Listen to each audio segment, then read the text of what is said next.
Shalom peuple de Dieu, la maison de la restauration vous souhaite le bienvenu. Voici comment se présente le programme de nos cultes. Tout le mardi, nous venons pour étudier la Bible dès 17h juste à 19h30. Et tout le jeudi, nous venons pour prier et intercéder pour nos familles dès 17h juste à 19h30. Et tout le dimanche, nous venons pour célébrer l'Éternel de 8h30 à 10h30. Et vous pourriez également nous suivre sur nos différentes plateformes, entre autres Facebook, YouTube, Instagram et TikTok, en tapant Église Mirel. Et enfin, souriez car vous êtes à l'église.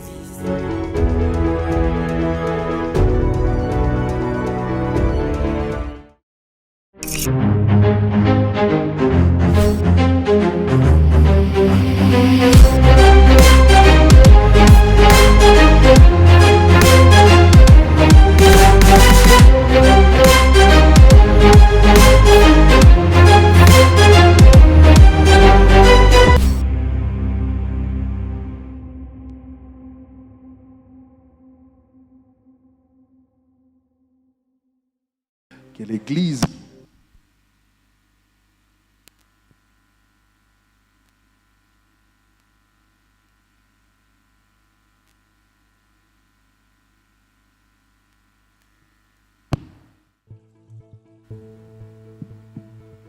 si nous lisons dans la parole de Dieu, Shalom peuple de Dieu.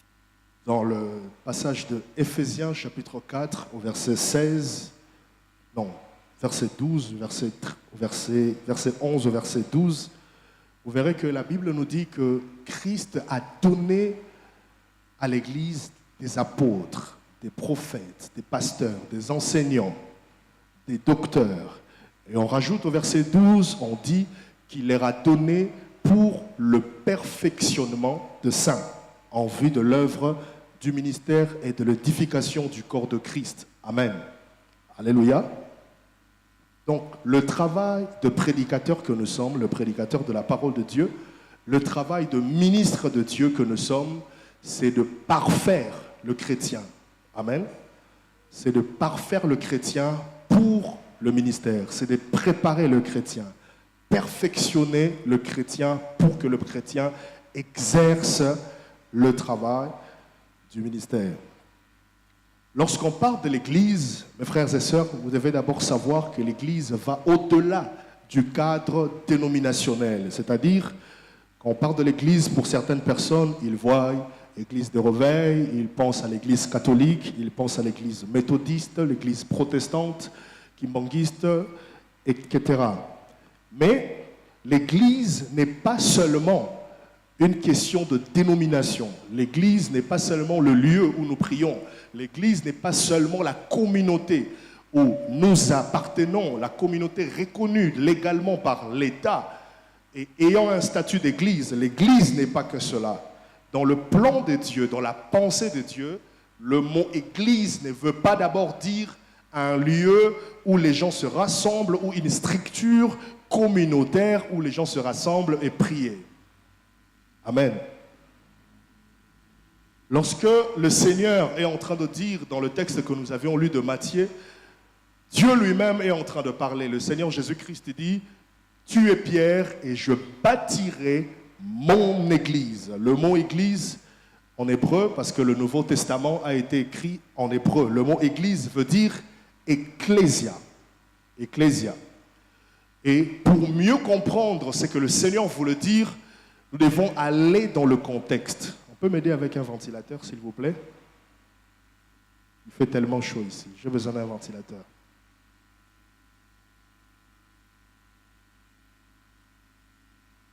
Pour mieux comprendre cela, nous devons aller dans le contexte.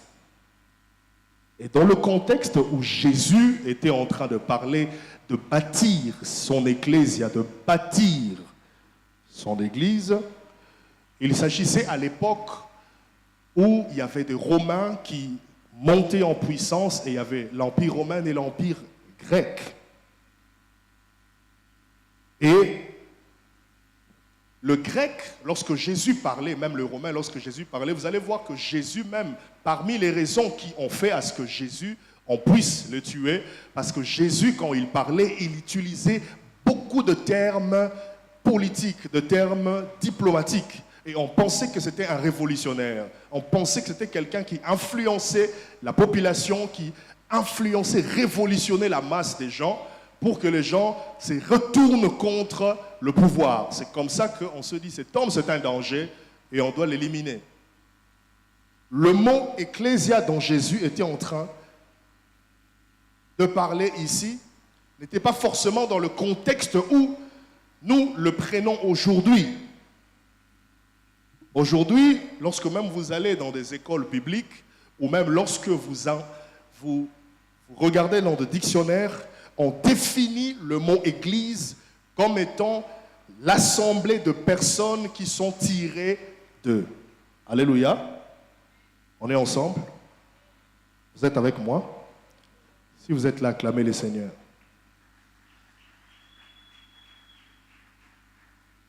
On définit l'Église comme étant l'assemblée de personnes qui sont tirées d'eux, qui sont mis hors d'eux.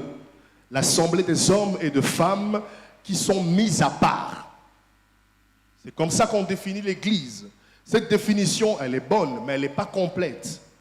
Parce que vous allez voir qu'à cause de cette définition, aujourd'hui, beaucoup d'assemblées et même beaucoup d'hommes de Dieu ont pris cette définition. Ils se sont dit qu'à l'instar d'Israël qui a été mis hors de l'Égypte, nous aussi, l'Église, nous sommes mis hors du monde, c'est-à-dire que nous ne devons plus participer à la vie publique, nous ne devons plus participer aux affaires du monde. Et donc aujourd'hui, l'Église ressemble comme à un groupe de gens qui sont assis à un arrêt et ils attendent les bus de l'enlèvement. Alors que la bonne définition de l'Église en tant qu'ecclésia, l'Église en tant qu'ecclésia, selon la pensée du Seigneur, lorsque Jésus parlait du mot Église, Jésus faisait allusion à ceci. À cette époque-là, le grec et le romain, ils avaient une assemblée qu'on appelait de sénateurs. C'est-à-dire, c'était des personnes qui se réunissaient autour de l'empereur et ils prenaient des décisions sur la vie de la société. Et on appelait cette assemblée le Sénat.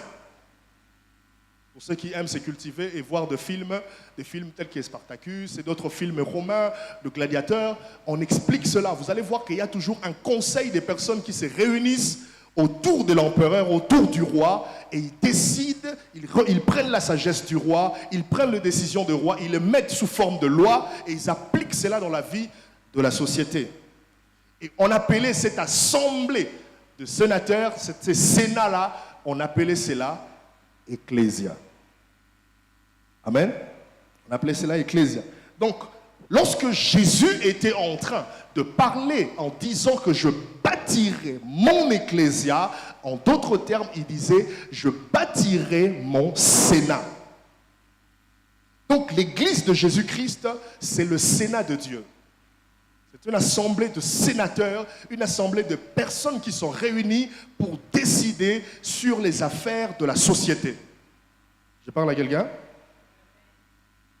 Ecclésia, aussi voulait dire à l'époque, ecclésia voulait aussi dire une assemblée qui se tenait aux portes de ville et qui était chargée de décider des affaires de la cité.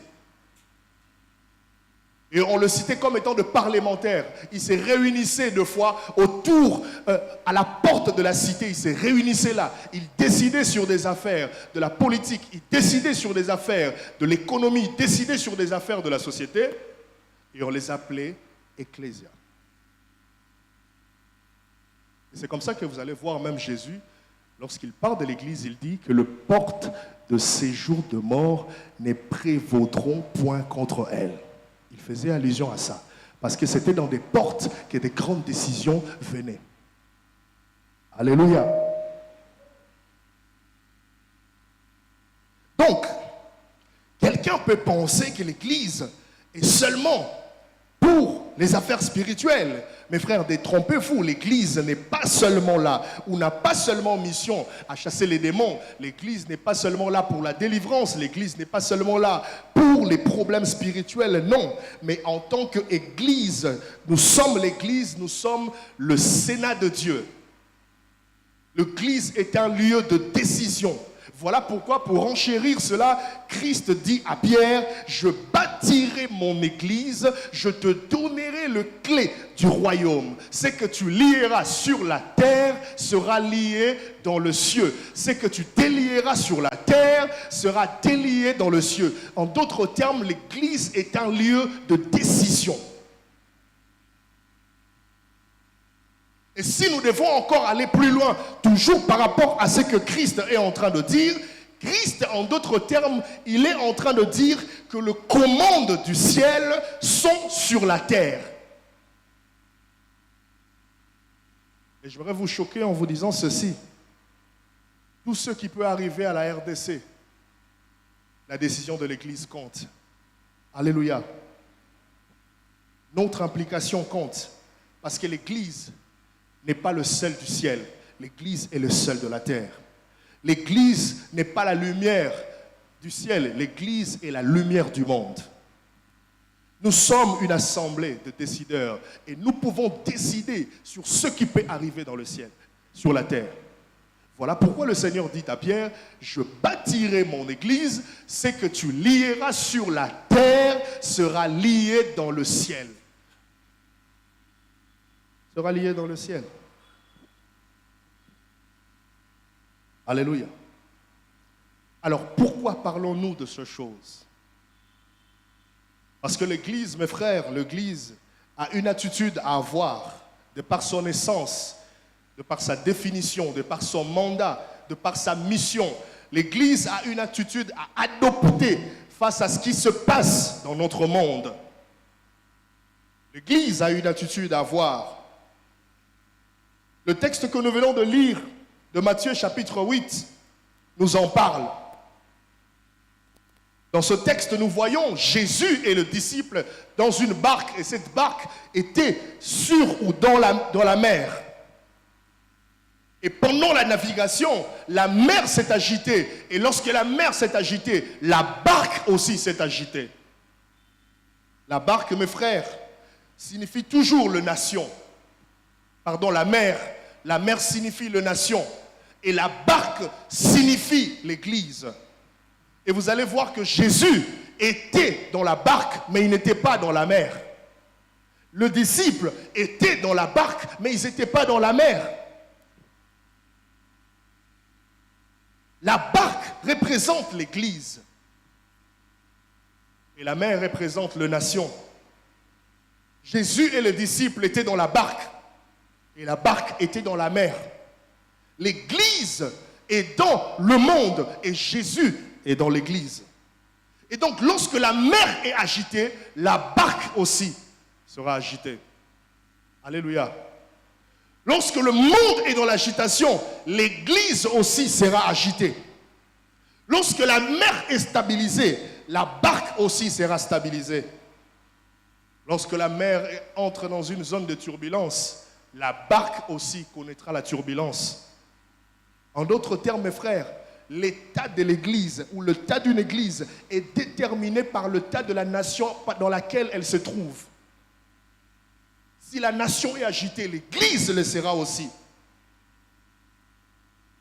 Si la nation est bénie, l'église sera aussi bénie. Voilà pourquoi nous avions dit ici le dimanche que nous avons intérêt, la parole de Dieu nous dit que nous avons intérêt à prier pour la ville où nous sommes, car notre bonheur en dépend. Notre bonheur en dépend. Les gens, les personnes qui constituent l'église, ce sont des personnes qui ne vivent pas au ciel, mais ce sont des personnes qui vivent dans la société. Et si la société dans laquelle ils vivent est troublée, l'église aussi sera troublée. J'étais en train de voir un jour dans une église, c'était au Nigeria, pendant un service, un homme de Dieu s'est tenu debout et il a fait un appel de fonds. Il a dit calmement, il a dit nous avons besoin de 10 millions de dollars pour réaliser un projet de l'église. Moi-même, je vais donner 1 million en moins de 10 minutes. Mes frères, en moins de 10 minutes, quelqu'un s'est levé. Une autre personne s'est levée. 2 millions. Une autre personne s'est levée. Moi, je donne 5 millions. En moins de 10 minutes, l'appel de 10 millions est fini. En plus, c'était une réunion de pasteurs. En moins de 10 minutes. Et quand c'est chez nous en francophonie, on doit insister. Frère, frère Oyebi. Alléluia. Amen. Amen. Ça, c'est la mentalité de la pauvreté. Et ça, c'est la pauvreté. L'église du Congo est pauvre parce que le pays est pauvre. Parce que le pays est pauvre. Si la nation est riche, les gens sont bénis, les gens sont riches, l'église le sera aussi. Voilà pourquoi nous avons intérêt à prier. Nous avons intérêt à travailler pour le développement. Nous avons intérêt. Donc, mes frères, ce que nous devons savoir, c'est que le diable cherche à contrôler non seulement les âmes, mais le diable cherche à mettre en place un système qui va contrôler des vies. Parce que le diable sait que contrôler un système, c'est beaucoup plus important que contrôler un homme. Voilà pourquoi vous allez voir que dans ce texte, lorsque Jésus-Christ se lève pour apaiser la tempête, Jésus ne s'est pas adressé à la mer qui était agitée, mais Jésus s'est adressé au vent qui soufflait dans la mer. Parce que Jésus a identifié le vrai problème. Les vrais problèmes, ce n'était pas la mer, mais les vrais problèmes, c'était les vents qui soufflaient à la mer. Alléluia.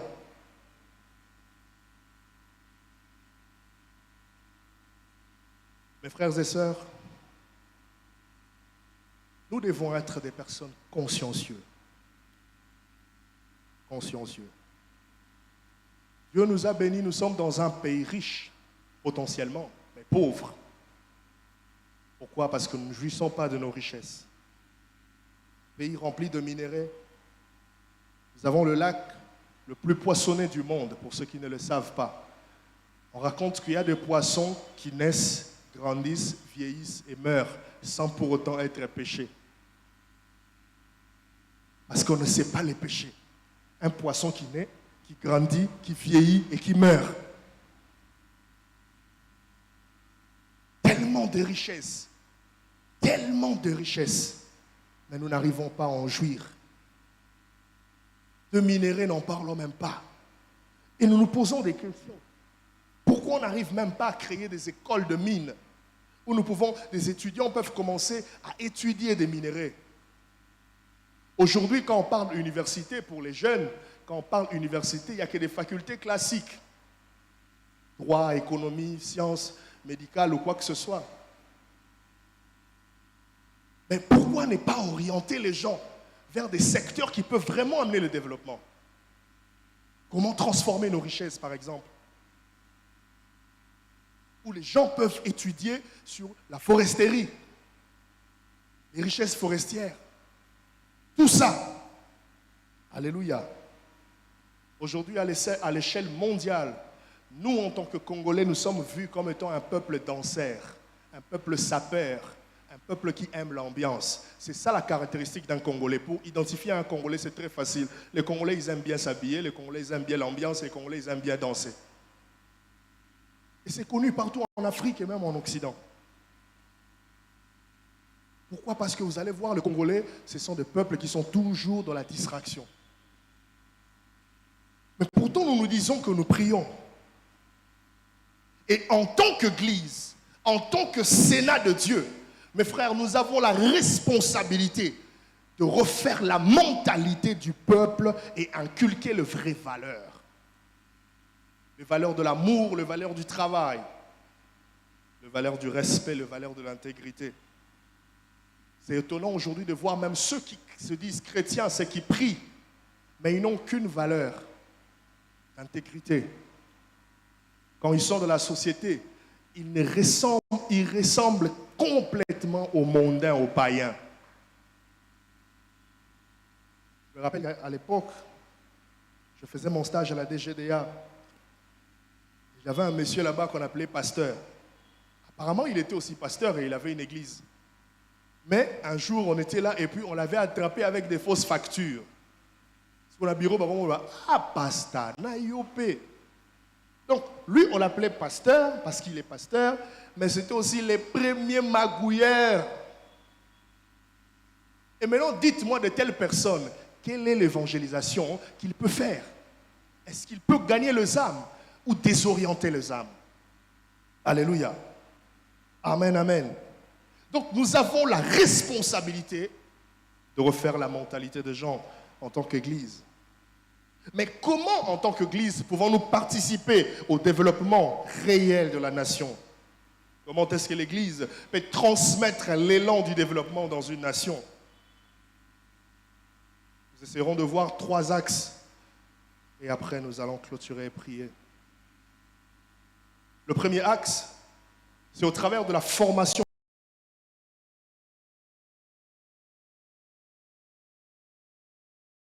spirituelle et l'éducation de l'homme. En tant qu'Église, mes frères, nous sommes appelés à former l'âme de la personne. Nous sommes appelés à enseigner, tel que nous sommes là, à enseigner les principes bibliques, le principe de justice, parmi même les choses qui font à ce que l'Église catholique soit puissante. C'est parce que l'Église catholique a des structures, elle a des écoles, elle a des hôpitaux, elle contribue à l'économie. Si aujourd'hui les catholiques se décident de fermer toutes leurs écoles, de fermer les hôpitaux, de fermer tout ce qui est catholique, vous allez voir que, on n'est pas dire 80%, mais une grande partie des structures qui touchent à l'économie directement sera touchée. Et c'est ce qui fait la puissance. La puissance, ce n'est pas dans les paroles. Ce n'est pas en disant que nous sommes une église, nous sommes puissantes. Spirituellement, oui, spirituellement, nous sommes puissantes. Mais sur le plan économique, quel est notre impact? Alléluia. Et voilà pourquoi vraiment ma prière est que, en ce temps, que nous puissions travailler. Que nous puissions travailler. Nous, Église de la francophonie, que nous puissions travailler. Pas seulement pour créer des écoles des prophètes, mais travailler aussi pour créer des écoles d'ingénierie. Pas seulement pour avoir des programmes où nous parlons en langue, c'est bien, mais aussi avoir des programmes où nous réfléchissons sur notre destin et notre avenir. Alléluia. Je vous dis la vérité, nous sommes chrétiens, nous sommes sauvés, mais ce n'est pas parce que nous sommes sauvés que aussi nous perdons notre cerveau. Nous devons réfléchir. Où est-ce que nous allons? Qu'est-ce que nous serons dans 10 ans? Qu'est-ce que nous serons en tant que peuple dans 20 ans? Nous devons réfléchir. Nous devons réfléchir. La Bible dit, le Seigneur est en train de dire, lorsqu'on chasse un esprit, cet esprit finit par revenir. Et lorsqu'il revient, il prend cet autre esprit plus fort que lui.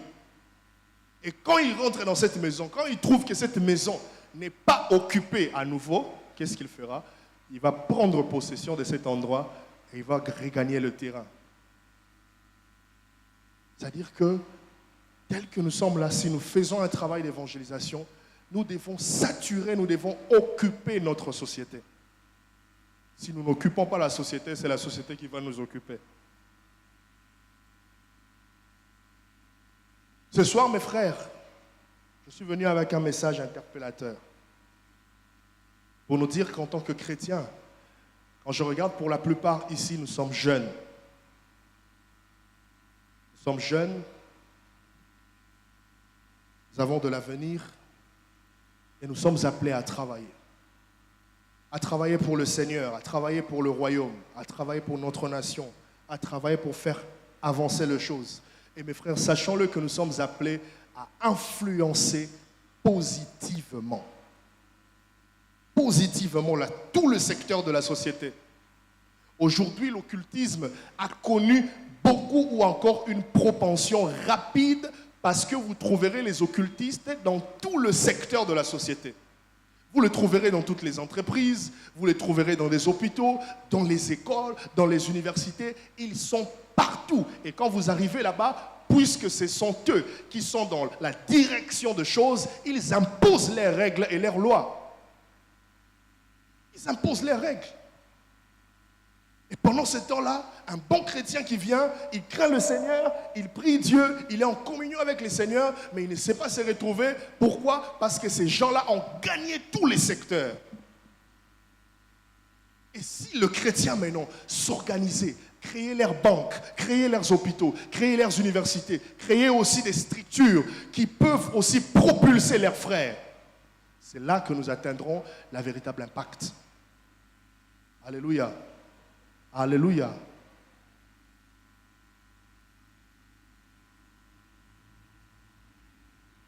Mes frères, nous sommes appelés à influencer.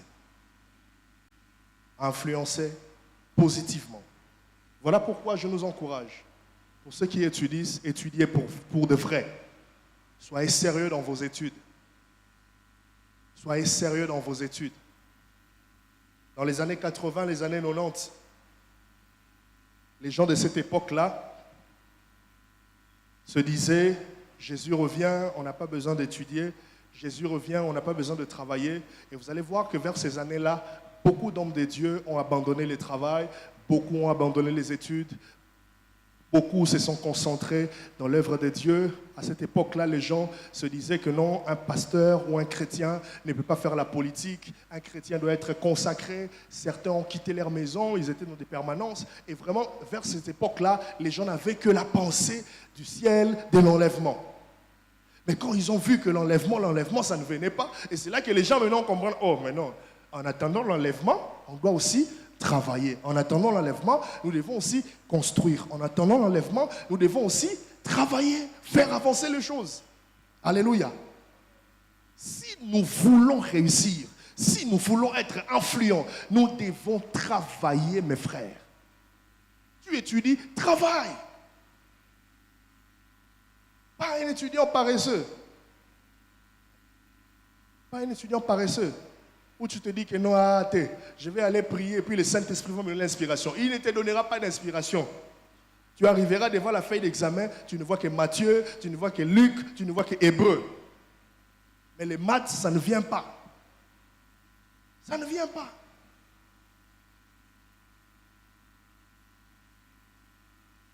Alléluia.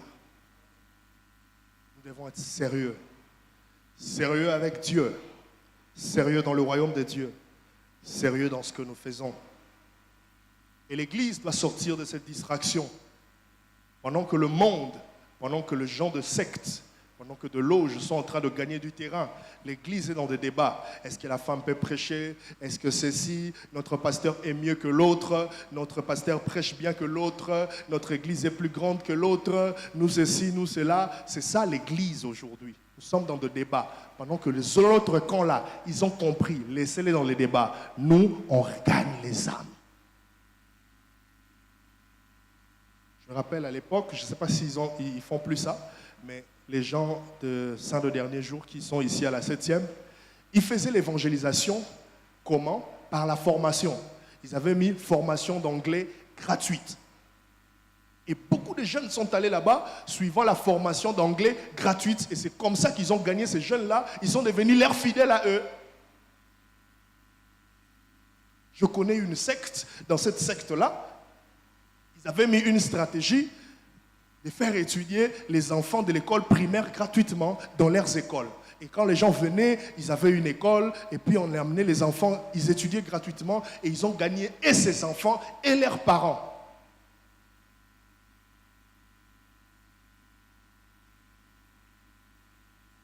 Mes frères, si nous voulons gagner le monde, nous devons mettre en place un système qui peut contrôler, qui peut gagner les âmes. Alléluia. Alléluia. Je voudrais finir en nous disant ceci. En observant et en analysant la chrétienté dans notre nation, je peux arriver à cette conclusion que ce n'est pas la qualité de chrétien dans une nation qui compte. Mais ce qui compte, ce n'est pas la quantité plutôt de chrétiens dans une nation qui compte, Mais ce qui compte, c'est la qualité de ces chrétiens. Ce n'est pas parce que nous sommes une communauté nombreuse que réellement nous sommes influentes, non. Ce qui compte, c'est la qualité de ces personnes qui sont là et l'impact que ces personnes ont réellement dans la société. C'est ce qui compte. Vous allez voir aux États-Unis, je vais vous choquer, aux États-Unis, l'homme le plus puissant, ce n'est pas le président. Si vous allez aux États-Unis, l'homme le plus puissant, ce n'est pas le président. Aux États-Unis, les personnes les plus puissantes et qui décident même de la direction politique des affaires, c'est deux fois des personnes qui ont beaucoup d'argent. Ils ne s'affichent jamais, ils sont effacés. Vous ne le verrez jamais, vous ne les connaîtrez même pas. Mais ils ont le pouvoir de décision. Pourquoi? Parce que leur puissance est financière. Parce que si se décide de tout bloquer, même l'économie sera paralysée. Et à cause de leur influence, ils peuvent dicter de lois, dicter de choses. Voilà pourquoi aujourd'hui on parle de l'homosexualité, de ceci, LGBT, tout cela. Parce qu'il y a des gens, des oligarques, des personnes riches qui sont derrière et qui dictent de lois. Qui dictent de lois. Et les pauvres ne font que subir. Ils ne font que subir, ils ne font que subir. Bien-aimés, ça doit nous révolter. Ça doit nous révolter. Et nous devons chercher Dieu, nous devons travailler si nous voulons que Dieu nous donne réellement de l'impact. Nous donne réellement de l'impact. Mes frères, pour finir, le diable savait que pour troubler la barque, il fallait agiter la mer. Le diable le savait. Que s'il voulait toucher la barque, il n'avait qu'à toucher la mer. Le diable le sait. S'il veut toucher l'Église, il doit toucher les nations. Si les nations sont agitées, l'Église le sera aussi. L'Église le sera aussi. Le diable le sait que s'il veut paralyser l'Église, il doit paralyser la vie de la société. Il doit paralyser la vie sociétale et l'Église sera impactée. Mais ce soir, je prophétise dans la vie de quelqu'un que Dieu te donne la force et que Dieu fasse de toi une icône dans cette génération. Je prie, toi qui écoutes ma voix, que dans les prochaines années, que tu sois cité parmi les millionnaires. Alléluia. Ouais. Si nous avons l'argent, on va bien évangéliser. On va évangéliser, on va faire le travail pour Dieu. On va évangéliser, on va gagner les âmes. On va gagner les âmes. Et donc, mes frères, nous allons prier.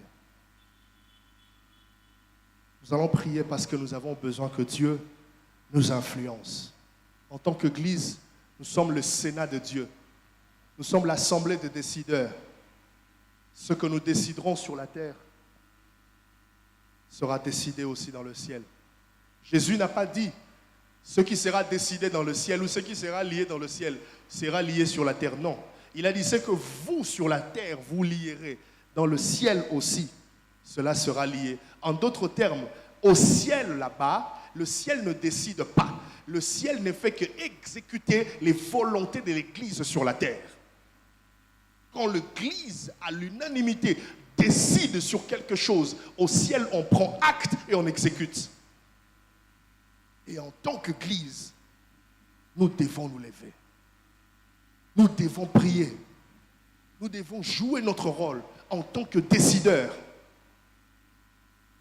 Car ce que nous déciderons, le ciel prendra acte. Alléluia. Le ciel prendra acte. Ne regarde pas ton âge, même si tu es le plus jeune de ta famille. Mais si tu es chrétien, même dans ta famille, Dieu a fait de toi un décideur. Tu es plus jeune, mais Dieu t'a choisi comme un décideur. Je me rappelle à l'époque, j'habitais chez mon oncle. Et mon oncle avait traversé des moments très difficiles. 4 ans au chômage, rien ne marchait. Payer la maison, la vie, tout était difficile. Pendant 4 ans.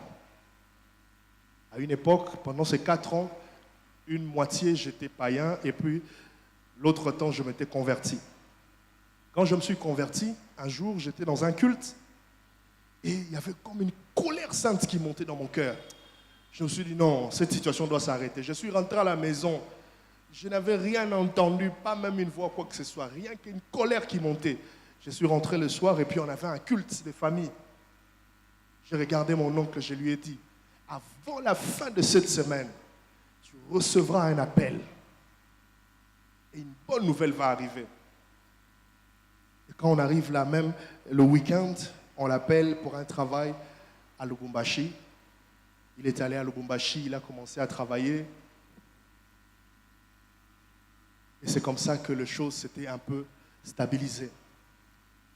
C'est pour nous dire que peu importe ton âge, si tu es chrétien, si Dieu t'a placé en tant que chrétien dans ta famille, dans cette maison-là, tu as le pouvoir de décider sur des choses.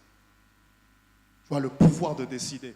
Et même en tant qu'Église, si Dieu nous a placés dans cette nation, nous avons le pouvoir de décider. L'Église peut arrêter tout ce qui se passe. Si l'Église prend conscience de sa mission, si l'Église se lève à l'unanimité, tout ce qu'elle liera sur la terre sera acté dans le ciel. Alléluia. Nous allons prier le Seigneur.